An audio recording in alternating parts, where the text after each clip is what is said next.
Hey Chineke nna, hey ọ dị egwu. Nke a ka a kpọrọ igosipụta omenala. Nke a ka nke a bụ iji gosipụta nke ndị Igbo ji wee dị egwu, nke ndị Igbo ji wee karịsịa, ndị Igbo ji wee bụrụ ọkacha ibe na mba ụwa dum. Ebe ọbụla ndị Igbo nọ, ha na-egosipụta ife ha ji bụrụ ndị Igbo.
Ha na-egosipụta nke fa jikarịcha mba ndị ọzọ dị iche iche, ma mba ndị ha nọkwa n'imebe ha.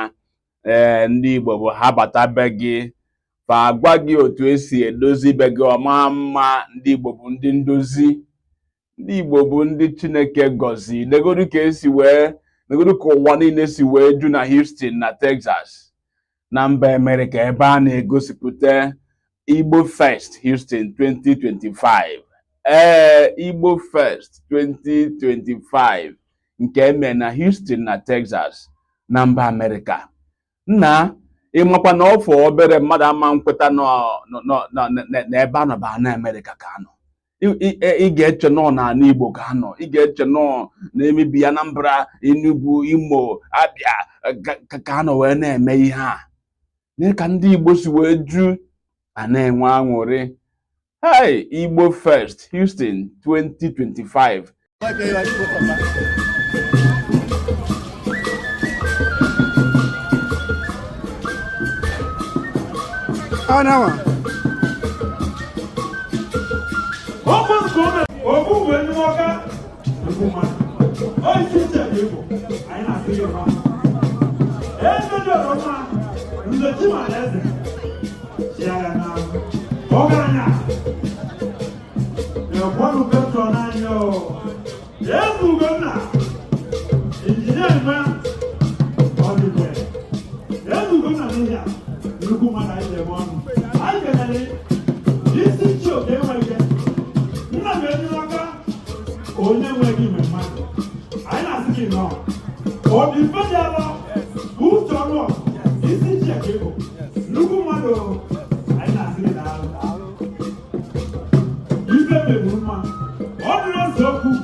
The one I move at the no, but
We have to speed it up a little bit. Speed it up? We have to speed it up a little bit. I think this next one will do justice. Okay, let's, because some people are tired of standing, some people want to go home.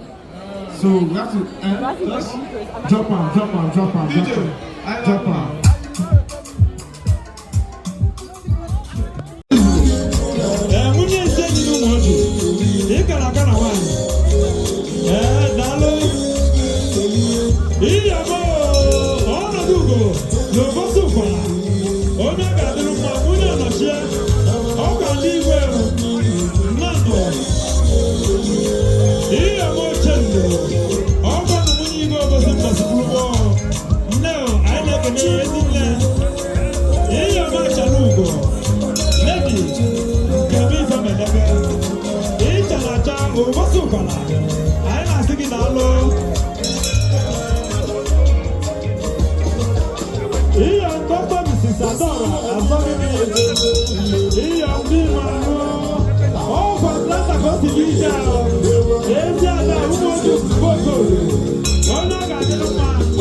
Are you ready? Say it. We're gonna do like this. Oh yeah, now.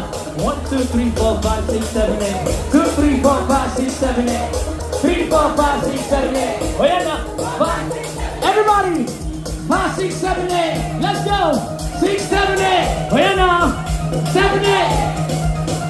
8. Oh yeah, Igbo. Say. Ofu, abwa, ato, ano, ise, isa. Hold on, DJ. Hold on. Alright, let's run it back. Let's try it again. So, look. We're going all the way to 8. I believe in you. You believe in yourself? Alright, let's try. I know it's hard, but we got DJ. Hold on 1 second. You say, Ofu, Abo, Ato, Ano, Ise, Isi, Isa. That's it. Oh, sorry. Asato is 8. Ofu, Abo, Ato, Ano, As. It's because I'm going too fast. No vex, I'm going too fast. Alright, let's try one more time. Ofu, abo, ato, ano, ise, isi, is, asato, Are you ready? Alright, let's go. DJ. Alright, let's start in English again.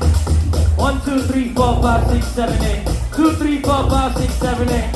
3, 4, 5, 6, 7, 8. 4, 5, 6, 7, 8. 5, 6, 7, 8. 6, 7, 8. Everybody. 7, 8. 8. Alright, let's go. Let's say Igbo. Say, Ofu, abo, ato, ano, ise, isi, is, asato. Abo, ato, ano. Ato, ano. Asato. Ise, isi, isa. Well, I don't mess up. Wait, DJ, I don't mess up. We had it, bro. I know we can do this. I'm gonna try one more time. I know we can do this. Can we do this? Can we do this? You can do it. Alright, step up, man. Come on, try it. Come try it. Come on, try it. See, Odogu, if you don't get them, now 20 push-ups. Oh, 8 is just a number. Okay, 10 push-ups. You will give us the come for. Come. Let's go. You're gonna lead the way.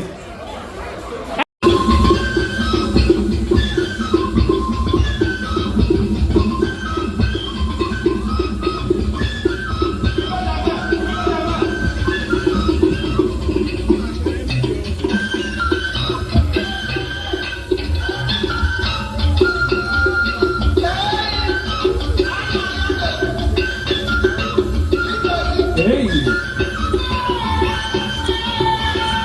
Make some noise! Show some love! Egu.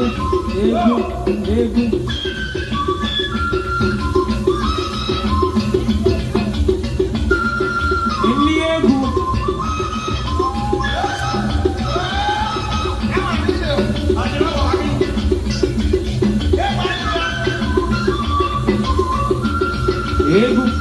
Egu.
Please put your hands together, ladies and gentlemen.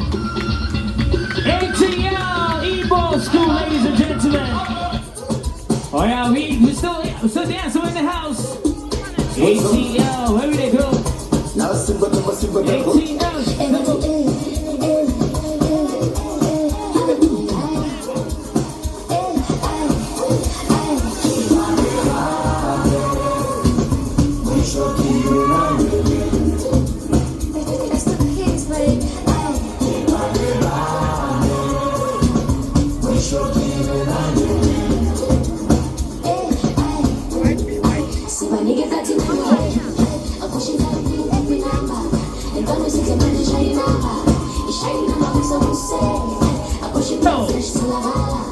Energy, let's go! Energy! Everybody, are you ready? Let's go! 1, 2,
guys in the house.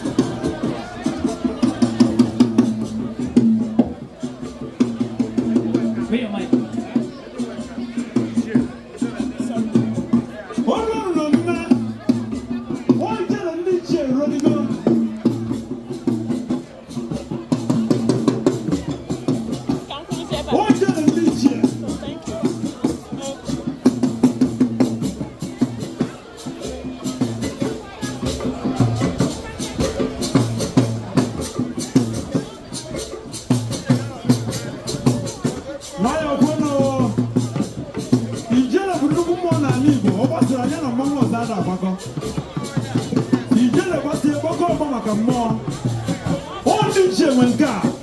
Na America ka etilie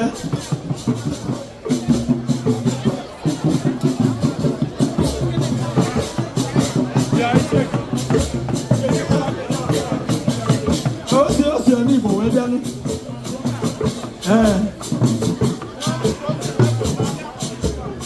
ogiri ji mmọnwụ a eze nne na otolo ọrọ nwatu akụdo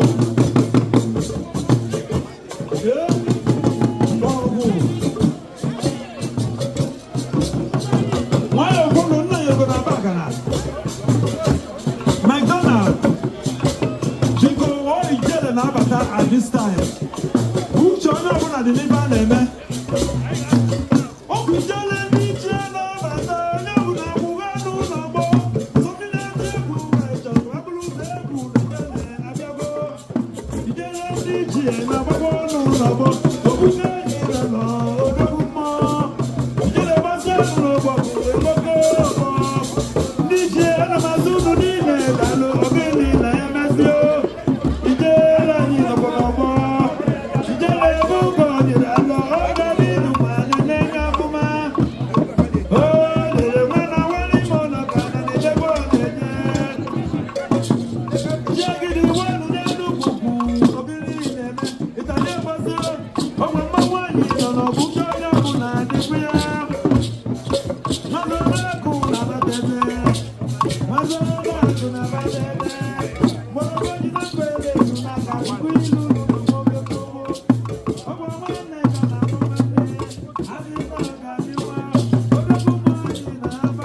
Thank you so very much.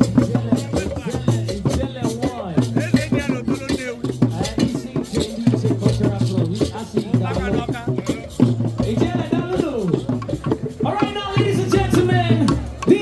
All the yeah, in fact, nke a bụ emume mecha ndị mba ụwa dum kweta na ndị Igbo dị egwu, na ndị Igbo furu onwe fa n'anya, ndị Igbo furu omenala fa n'anya. Eziokwu nke kata wee tọọ m ụtọ bụ negodo ka ụmụ ndị ntorobịa si wee na-agba egwu, n'oge ha si wee na-agba egwu dịka ukwulucha afani ebe ha na-agba egwu. Ị na-ajụ ndị a fa n'ala Igbo, ndị a na-agba egwu otu a ha n'ala Igbo? Ụfọdụ n'ime ha bụ ndị amụrụ na mba Amerịka, mana ha na-agbazi egwu a ka ya sị na fa n'ala Igbo wee na-agba egwu a. Hai, Igbo amaka, ana Igbo amaka, omenala Igbo amaka. Nke tọwazie m ntị bụ na eneze m anya fụ ka a na-eti ijele. Echekwa m egwuregwu ka a na-egwu, echekwa m ka m fụte gị ndị ọcha ka a na-apụta na-agagharị. N'ezie anya ọbụna ijele, ezigbo ijele, mmọnwụ Igbo ji dị ebube, maka na ijele na mmọnwụ ọzọ ada agbakọ n'ama. N'ezie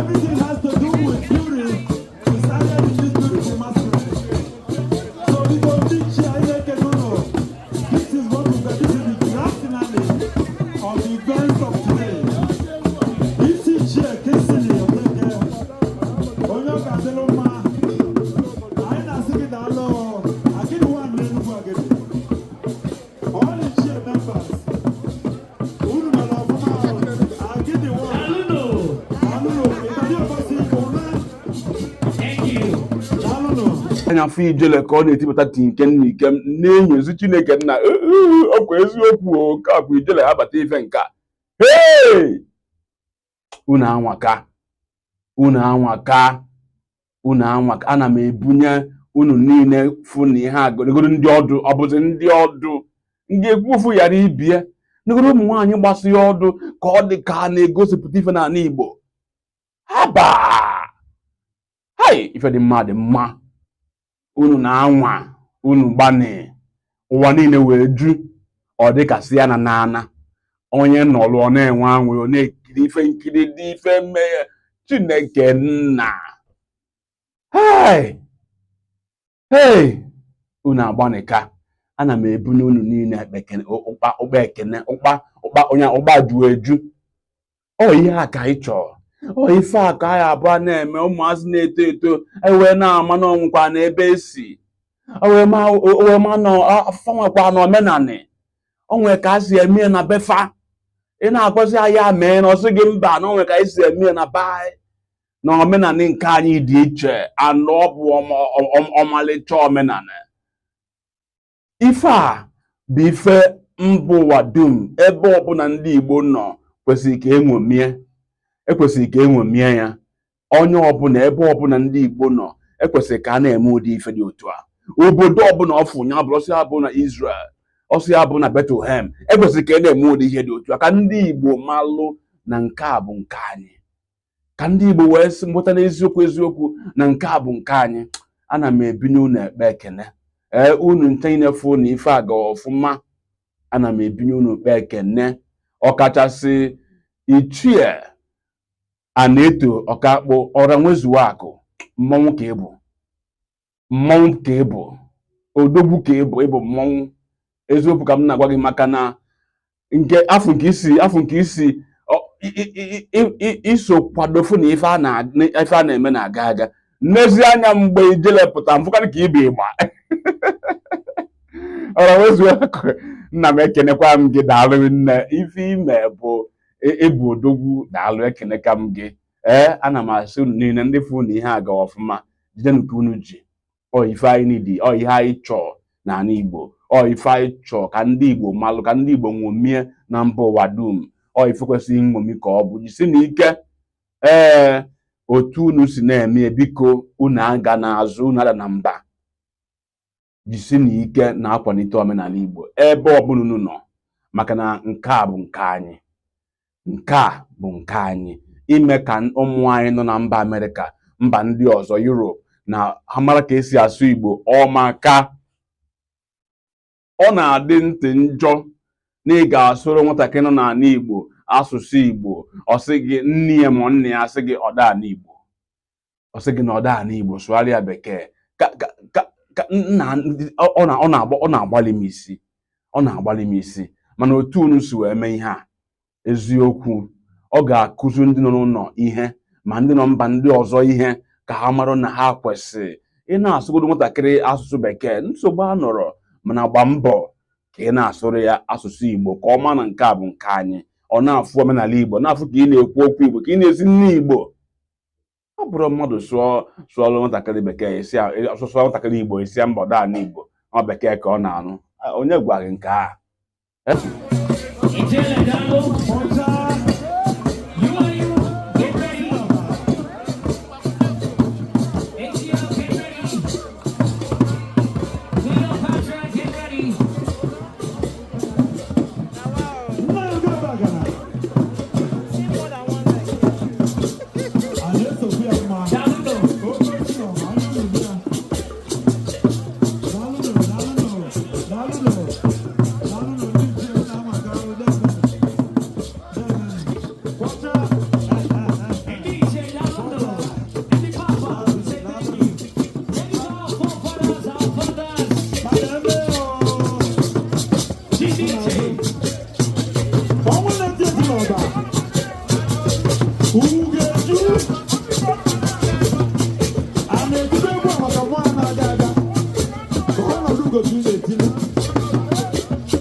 Nne na nna ga-eme otu a iwe ma ka esi asụ Igbo nke a niwe nsogbu a nụrụ. Daalụ nụrụ nne, ekene ka m unu. A na-eto biko gị na ndị otu gị ọra nwezuo akụ, gị na ndị otu gị fụ na ife aga ọfụma, biko nu ike agwụ n'unu, jisi na ike. Anyị na-asụ unu jisi ike, maka na ọ bụ ife achọ achọ n'ala Igbo, ife achọ achọ na mba ụwa dum. Igbofest 2025 na Houston, Texas ka ọ nọ wee kpọtụ.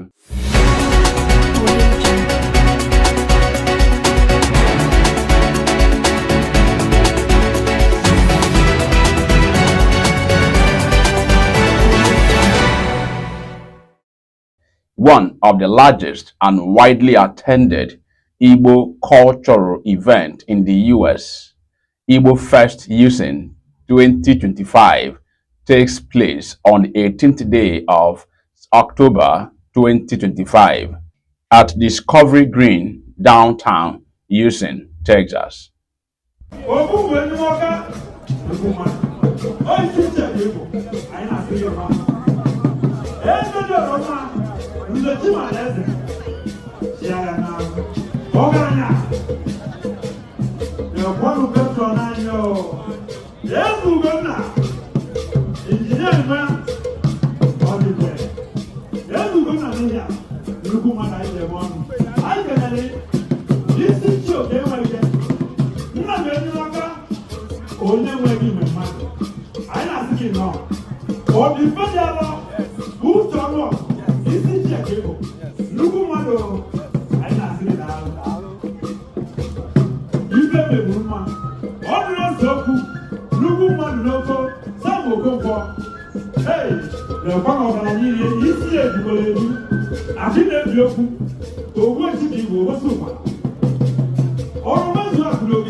This event is organized by Ndi Cultural Association, Houston, one of the largest and most respected Igbo association all over the world.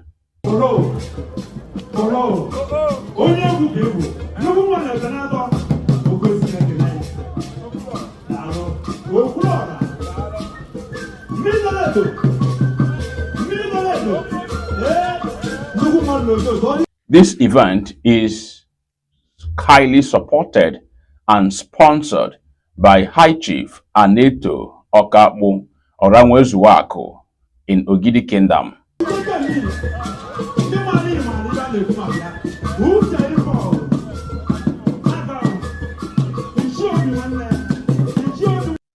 Other updates about this great event shall be brought to you soon. Subscribe to this channel if you're watching this video on YouTube, and follow this page if you're watching this video on Facebook. I am Chidi Ikenna Amobi.